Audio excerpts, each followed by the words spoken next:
ఇప్పుడు పవన్ కళ్యాణ్ ఏమన్నాడు, నరదిష్టి తెలంగాణ వాళ్ళని అన్నారు.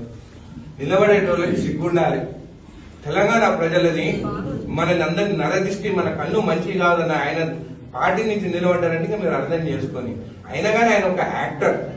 ఈ యాక్టర్స్ ఎట్లుంటారు, ప్రొడ్యూసర్ కోసం వెతుకుతుంటారు. అంటే ప్రొడ్యూసర్ పైసలు పెడితే యాక్టింగ్ చేస్తారు. 2019 లో వితౌట్ ప్రొడ్యూసర్ పోయినాడు, ఒక సీట్ గెలవలేదు. దాని తర్వాత 2024 లో ఒక ప్రొడ్యూసర్ చంద్రబాబు నాయుడుని వెతుకున్నాడు, కో ప్రొడ్యూసర్ లోకేష్ ని వెతుకున్నాడు, గెలిచిండు. మళ్ళీ ఇప్పుడు ఏం చేసిండు, అక్కడ అయిపోయింది. Monthly package star, Pawan star అని పేరు తెచ్చుకున్నాడు. ఇప్పుడు నాకు అది సరిపోతలేదు, నా కుటుంబం పెద్దది, ఎట్లా అని చెప్తే ఇప్పుడు కొత్త ప్రొడ్యూసర్ ని వెతుకున్నాడు. ఆయన పేరు మోడీ.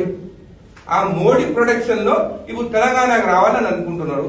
మళ్ళా ఇది హై బడ్జెట్. కొన్నిసార్లు హై బడ్జెట్ 1000 కోట్లు పెట్టినవి కూడా 50 కోట్లు రావు. సో ఈ హై బడ్జెట్ గెలుస్తారా ఓడిపోతారా అనేది ప్రజలు నిర్ణయించాలి.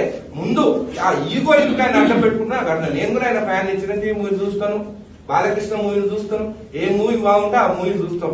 తెలంగాణకి వచ్చిన తర్వాత మళ్ళా ఆంధ్రోళ కన్ను మన తెలంగాణ పైన పడ్డది. మన భూముల రేట్లు ఎక్కున్నాయి, ఆంధ్ర భూముల రేట్లు తక్కున్నాయి. వాళ్ళు బెంగళూరు, కర్ణాటక పోతే బతకలేరు. తెలంగాణ కోసం మనం అమాయకున్నాము. వాళ్ళు ఏమన్నా నరదిష్టానన్నా కానీ మనం పడి వింటున్నాము. కాబట్టి మన దగ్గర కూర్చున్నాం. తెలంగాణ ప్రజలే దీని గురించి ఆలోచించాలని తెలియజేస్తారు.